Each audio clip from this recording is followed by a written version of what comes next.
मेरे दोस्तों, मेरे प्यारे प्यारे छात्र छात्राओं, मैं आर के पंकज आप सभी भाई बंधुओं का, आप सभी मित्रों का, आप सभी छात्र छात्राओं का आपके इस YouTube मंच चैंपियन कोचिंग सेंटर आर के पंकज के प्लेटफॉर्म पर तहे दिल से स्वागत करता हूं। मेरे मित्रों, पिछले वीडियो में मैंने फ्रूट के द्वितीय पाठ के द्वारा, फल के द्वितीय भाग के द्वारा सेकेंड ईयर के व्यू से जो आवश्यक जानकारियां होती हैं उन्हें देने का कार्य किया था।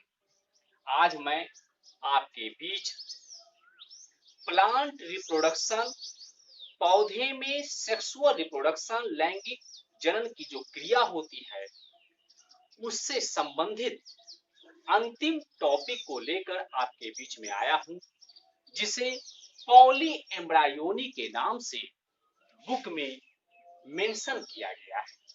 मेरे मित्रों, पॉली का मतलब बहु और एम्ब्रायोनी का मतलब भ्रूणता होता है। यानी जब भ्रूण की संख्या अनेक होती है तो उसे हम लोग क्या कहते हैं? पॉली एम्ब्रायोनी कहते हैं। मेरे मित्रों, मैंने यहाँ लिखा है कि कुछ प्रजातियों जैसे नींबू, साइट्रस, वंश एवं आम के अनेक किस्मों में द्विगुणित अंडकोशिका अर्थात डिप्लॉयड एग सेल, जिसे जायगोट कहते हैं, का निर्माण बिना अर्धसूत्री विभाजन के होता है। यानी बिना मियोटिक डिवीजन के अंडकोशिका का निर्माण जो है उसमें हो जाता है। ये बिना निषेचन के भ्रूण में बदल जाते हैं। इनकी कायिक कोशिका का मतलब सोमैटिक सेल या वेजिटेटिव सेल विभाजन करके प्रत्येक बीजांड में अनेक भ्रूण का निर्माण कर देती है। बीजांड से ही बीज बनता है, तो प्रत्येक बीज में अनेक भ्रूण का निर्माण हो जाता है। उसे ही हम लोग क्या कहते हैं? पॉली एम्ब्रायोनी कहते हैं। दूसरा पॉइंट मैंने लिखा है, सामान्यतः एक बीज विकसित निषेचित बीजांड, बीज का निर्माण किससे होता है? सीड का डेवलपमेंट किससे होता है? उसका डेवलपमेंट फर्टिलाइज्ड ओव्यूल से होता है। तो मैंने लिखा है, दर्शाया है, सामान्यतः एक बीज अर्थात विकसित निषेचित बीजांड में एक ही भ्रूण का निर्माण होता है, परंतु कुछ बीजांड ऐसे होते हैं जो बीज निर्माण के दौरान एक से अधिक भ्रूण का निर्माण कर देते हैं। इसे बहुभ्रूणता, पॉली एम्ब्रायोनी कहते हैं। एग्जाम्पल में साइट्रस फ्रूट, जिसमें नींबू, संतरा ये सारे आते हैं, और पाइनस हो गए। नेक्स्ट पॉइंट मैंने लिखा है, 1719 ईस्वी में Antonie van Leeuwenhoek. Antonie van Leeuwenhoek कौन है? एंटोनी वैन लीवेनहॉक माइक्रोबायोलॉजी के जनक कहलाते हैं। एंटोनी वॉन लीवेनहॉक, शॉर्ट में लीवेनहॉक भी कह सकते हैं, ने संतरा अर्थात साइट्रस फ्रूट में एक से अधिक भ्रूण को देखा था, अर्थात बहुभ्रूणता का खोज किया था।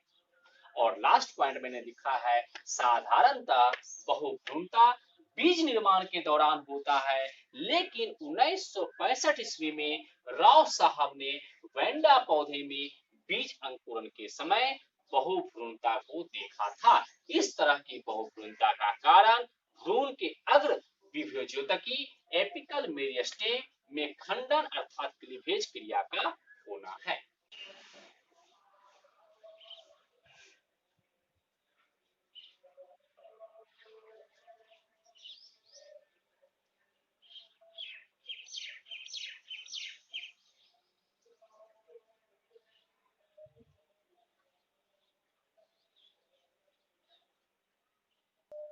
मेरे दोस्तों, मैंने आगे आपके सामने पॉली एम्ब्रायोनी के प्रकार को दर्शाने का काम किया है।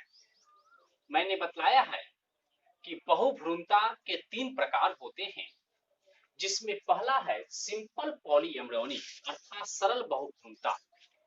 बीजांड के अंदर अनेक अंडकोशिका के निषेचन को ही क्या कहते हैं? सरल बहुभ्रूणता कहते हैं।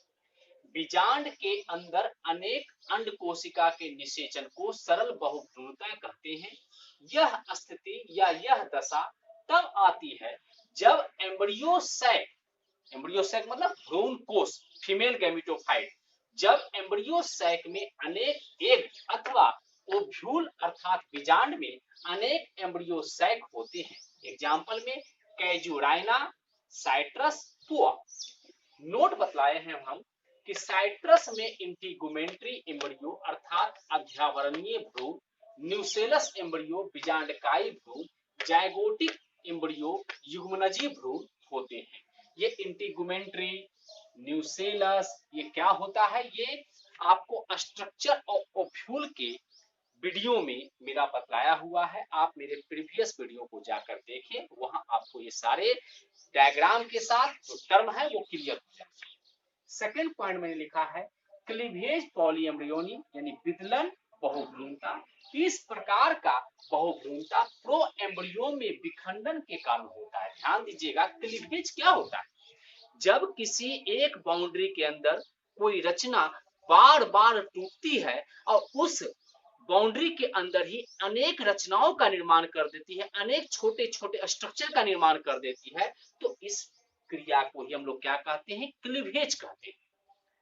विखंडन हो रहा है, विभाजन हो रहा है, लेकिन वह विभाजन में जो कोशिका, जो रचना भाग ले रही है, वह रचना एक बाउंड्री के अंदर है और उस बाउंड्री के अंदर, उस आवरण के अंदर वह रचना बार बार टूट करके अनेक रचनाओं, अनेक छोटे छोटे कोशिकाओं का निर्माण करती है, तो उसे ही हम लोग क्या कहते हैं? क्लीवेज कहते हैं।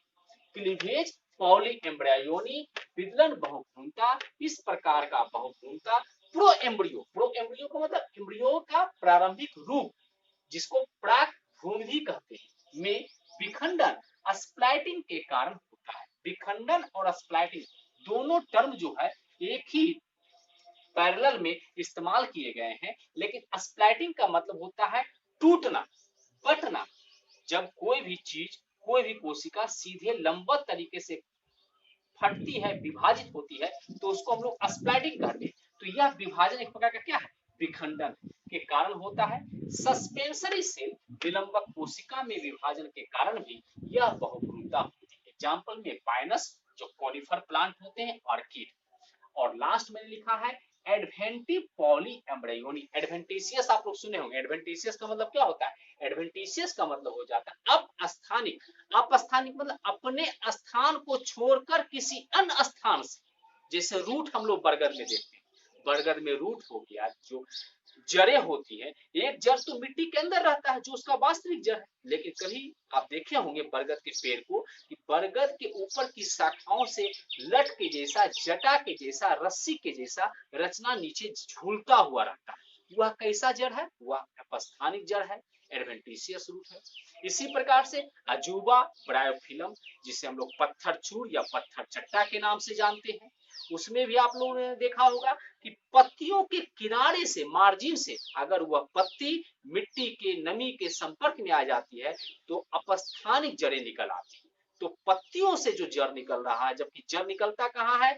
जड़ मिट्टी के पौधे का वह अंदरूनी हिस्सा है, मिट्टी के अंदर पौधे का वह अंदरूनी हिस्सा है जो रेडिकल से रूट का निर्माण होता है। लेकिन यहाँ पर पत्ती से, तने से रूट बन रहे हैं, तो ऐसे रूट को हम लोग एडवेंटिशियस रूट कहते हैं। उसी प्रकार से एडवेंटिव पॉलीएम्ब्रियोनी मतलब हो जाता है अपस्थानिक बहुभ्रूणता बीजांड के अन्य भागों, बीजांड के अन्य भागों। भ्रूण किससे बनता है? भ्रूण बनता है बीजांड के अंदर में जायगोट से, लेकिन यहाँ पर बीजांड के अन्य भागों जैसे सिनर्जिड, एंटीपोडल सेल, न्यूसेलस, इंटीगुमेंट से अगर भ्रूण बन जाता है तो उसे हम लोग एडवेंटिव पॉलीएम्ब्रियोनी कहते हैं। जैसे साइट्रस, अपुल्सिया जिसको नागफनी कहा जाता है, मैंगो, ओनियन, ग्राउंडनट जिसे हम लोग मूंगफली कहते हैं, और ट्राइलम।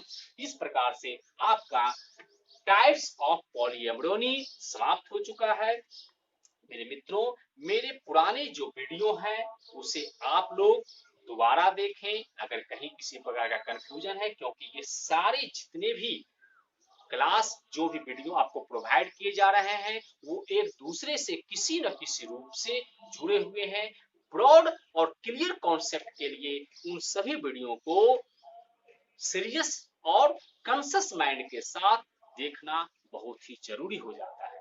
अगर मेरी आपको जानकारियां जो मैंने आपको दिया है वह आपको बेनिफिशियल लगता है और अगर आप उससे लाभान्वित हो रहे हैं तो मेरा आपसे गुजारिश है कि आप अपने मित्रों में, अपने कलीग्स में, अपने सीनियर जूनियर छात्रों में इसे शेयर करें और ज़्यादा से ज़्यादा लोगों में हमारे वीडियो को लोकप्रिय बनाएं, क्योंकि आपके इन्हीं मोटिवेशन से, आपके इन्हीं कोऑपरेशन से हमारा मनोबल आगे बढ़ता है और हम दिन प्रतिदिन और भी बेहतर अच्छी मेहनत करने का प्रयास करते हैं।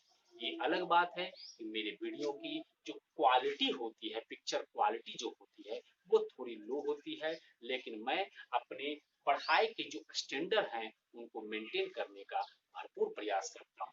साथ ही साथ मेरे कोचिंग में जो बच्चे मुझसे पढ़ने के लिए आते हैं उनका ये कहना है कि सर आप थोड़ा ज्यादा पढ़ा रहे हैं, तो मैं आप सभी छात्र छात्राओं से यह स्पष्ट करना चाहता हूं, क्योंकि यह जो पढ़ाई आपको दी जा रही है लॉकडाउन के समय यूट्यूब चैनल के माध्यम से दिया जा रहा है और यूट्यूब एक ग्लोबल प्लेटफॉर्म होता है। इसके दर्शक बहुत बड़े होते हैं, बहुत बड़े पैमाने पर होते हैं, जिनका उद्देश्य बहुत सारा हो सकता है। उनका उद्देश्य केवल पढ़ाई नहीं होती है, उनका उद्देश्य कंसेप्ट क्लियर करना, उनका उद्देश्य नीट और दूसरे एग्जाम को क्वालिफाई करना, उसको क्रैक करना होता है। इसलिए उनके उद्देश्यों का ख्याल रख करके मैं वीडियो को बनाता हूँ और उसमें सारे कंटेंट को डालने का प्रयास करता हूँ। आप शायद भरोसा नहीं कर रहे होंगे कि मैं जो वीडियो डाल रहा हूँ, मेरे सब्सक्राइबर, मेरे व्यूअर्स भले कम हो, लेकिन मेरा वीडियो को देखने वाले लोगों का जो एज ग्रुप है वह 54 ईयर्स तक है। तो आप बोलेंगे कि सर वहां तो जो देखा जाता है यूट्यूब में जो वीडियो आप देते हैं वह किसी मतलब नंबर जो उसका इश्यू होता है, मोबाइल नंबर जो उसका जनरेट होता है वह अधिक उम्र वाले से भी हो सकता है, लेकिन मेरे मित्रों 54 वर्ष तक के 14 पॉइंट कुछ परसेंट जो लोग मेरे वीडियो को वॉच कर रहे हैं उनमें वह फ्लक्चुएट होते रहता है, वो रेशियो फ्लक्चुएट होता रहता है, लेकिन जो 54 वर्ष तक के जो लोग व्यूअर्स हैं उनमें से सबके सब देखने वाले छोटे 15 वर्ष भी होगा। आपके इस सहयोग के लिए, आपके इस प्रोत्साहन के लिए मैं आपका पंकज कुमार तहे दिल से अभिनंदन करता हूं, आपका शुक्रिया अदा करता हूं और अगले वीडियो में मैं आपके बीच प्लांट के सेक्सुअल रिप्रोडक्शन से संबंधित जो एमसीक्यू क्वेश्चन होता है उसे लाने का प्रयास करूंगा। उसमें बहुत सारे ऑब्जेक्टिव जो होंगे उनके 4 ऑप्शन भी रहेंगे, बहुत सारे ऑब्जेक्टिव के ऑप्शन नहीं भी रह सकते हैं, क्योंकि वीडियो ज्यादा लंबा हो जाता है। इस बात का ख्याल रख करके ही मैं कंटेंट को देने का कार्य करूंगा। आपके आपके सामने मैं इन्हीं शब्दों के साथ मैं अपनी वाणी को विराम देता हूँ। जय हिंद, जय भारत। आपका दिन